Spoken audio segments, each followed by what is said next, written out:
Welcome back to Monster Guitars. In this video that you are now watching, I will finish this guitar, the second incarnation of the Pall, but I've got to get something out of the way. I've got to fix a problem. I mean, I don't have to, but in order for me to be satisfied, I will. The tuners, as they get further down towards the end of the headstock, get slightly, progressively further away from the edge of the headstock. The tuners themselves are in the right spot because they are where they need to be in order for the string to be more or less straight as it comes down the neck, over the nut and to the tuner. Really the mistake that I've made is that the angle of the edge of the headstock should be slightly different. It shouldn't go that way. It should stick out this way a little bit more. I can fix that. I can make it better than it is. So I probably should. All right, let's do that. Well, this is a first for me. I have a guitar in my vise.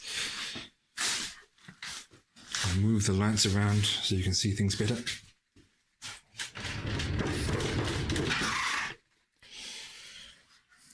That's the line more or less that I would ideally plane to. It actually doesn't matter if I don't hit that line exactly, as long as there is enough thickness added to this, because I'll then be shaping it back, then I'll be fine. All right. Let's plane. Scary.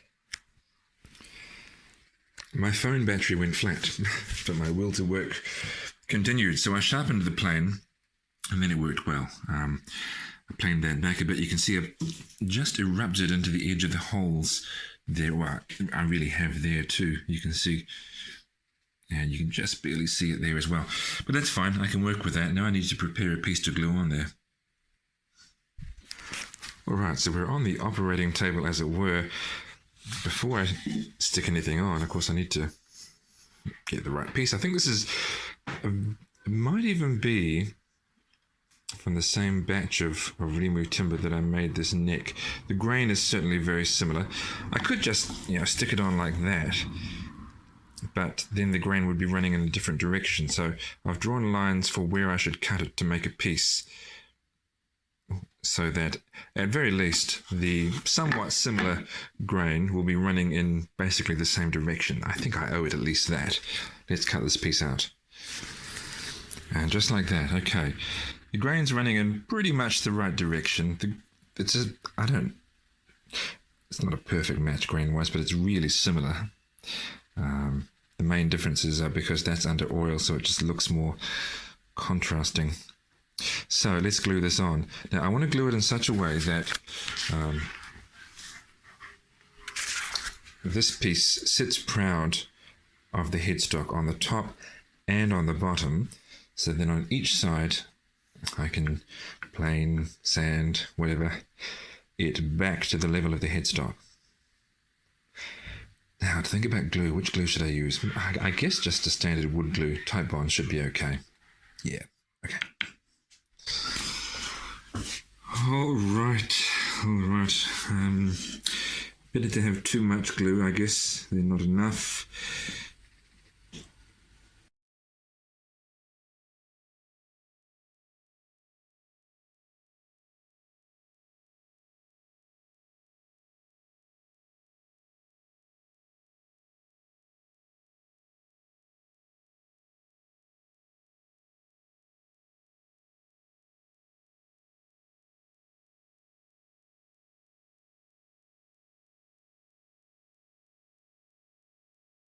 Okay.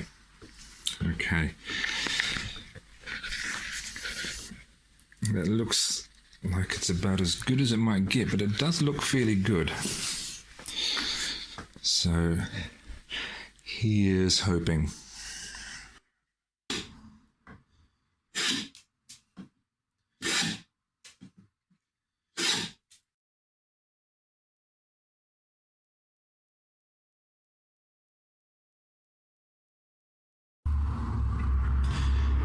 Looks like where I need to have one, I've got a pretty good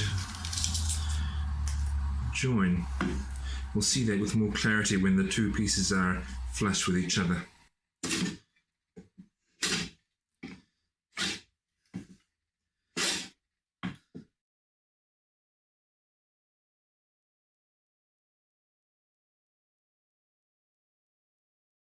All right, no more planing for now. Let's what should I use next?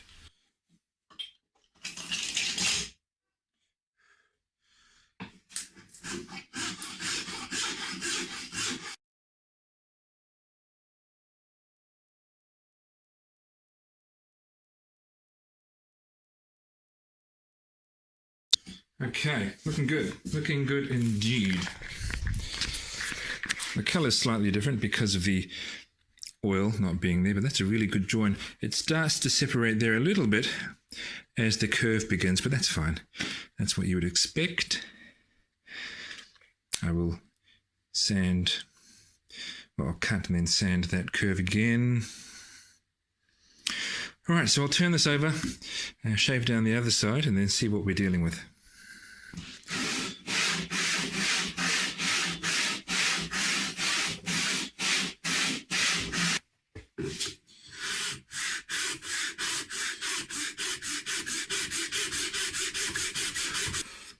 I'm using my chemically polished file just to get all the saw marks off the edge, because that's about the right size that I would like, I think. I can always make it smaller.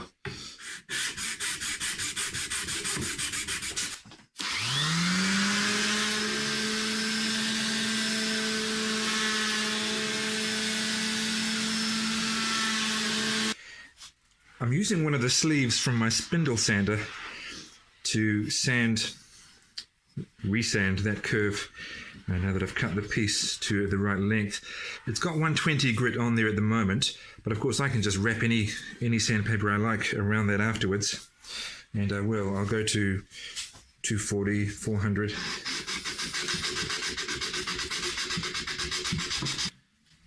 Right, I've taken the hardware off. Well, I haven't completely removed that because I don't want to unwire the guitar. And I'm going to apply a wax finish. This is furniture wax, vintage wax made by Voodoo Molly. I assume there are lots of good brands on the market, but this is one that I happened to have to use on my dining table, which is also finished with Odie's oil, and that works really well. This is it's a good one. I wouldn't use it if it wasn't good. It's beeswax based. I'm pretty sure that's the case. Yes, it is. It's got a beeswax base, and it doesn't have any nasty ingredients in it, and it produces, well, it provides just a little bit of extra protection. If you've got a good hard clear coat on your guitar, that will provide some protection. If you've got an oil finish, it's not as hard, basically, and this will not make it harder, but provide some added protection, and that's why I'm using it.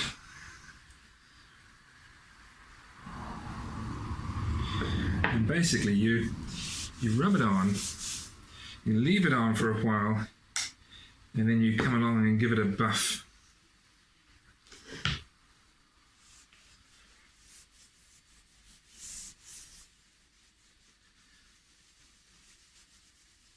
You can hardly see it from where you are. You can hardly see it from where I am, but it's the texture that reassures you that it's there.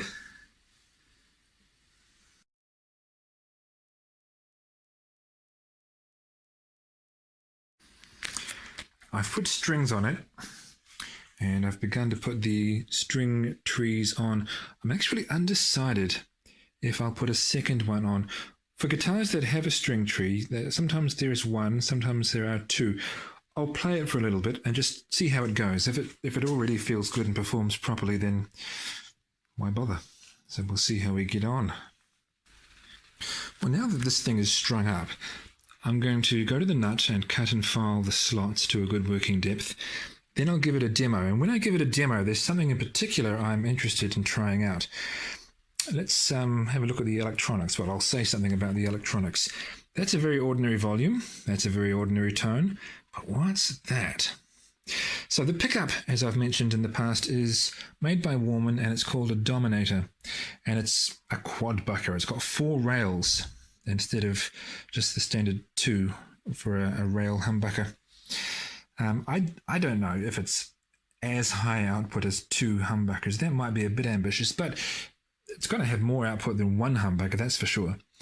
And if you could split up these coils, just use one of them or use the whole lot, you might potentially have a diverse array of sounds.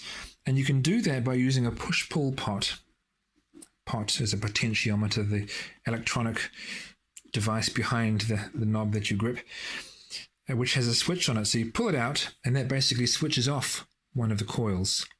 So you've only got a single coil, or in this case, not quite a single coil, but less than the whole thing. Now, I'm not using a push-pull. I'm using something which potentially allows you for a bit more range in tone. This setup is called a spin-a-split. So you don't switch off one of the coils from 1 to 0. You can actually dial back how much is coming from that coil all the way down to 0 if you like, but it doesn't have to be full on or full off. You can have a range in between, which might be interesting tonally. So I'll be interested to see how that goes. Let's have a try, shall we?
that demo went well, other than the fact that I realized when reviewing the video that I sounded a little bit out of tune.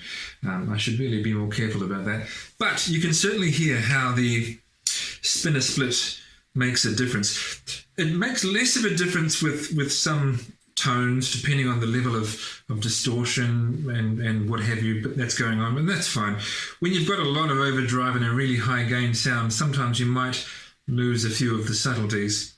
But generally speaking, you can hear what it does. When you dial back so that you're just using one coil, it seems like it sounds a bit thinner, like it removes some of the low mids. A bit like the difference between a single coil and a humbucker, I think. Yeah, and then when you have them all on, it's got a thicker, deeper sound. So yeah, I think that worked quite well. There's only one thing more that I'm going to do to this guitar, and that's put some handles on, 4 handles, to make it look more like a coffin. Those handles are on the way, but they look like this.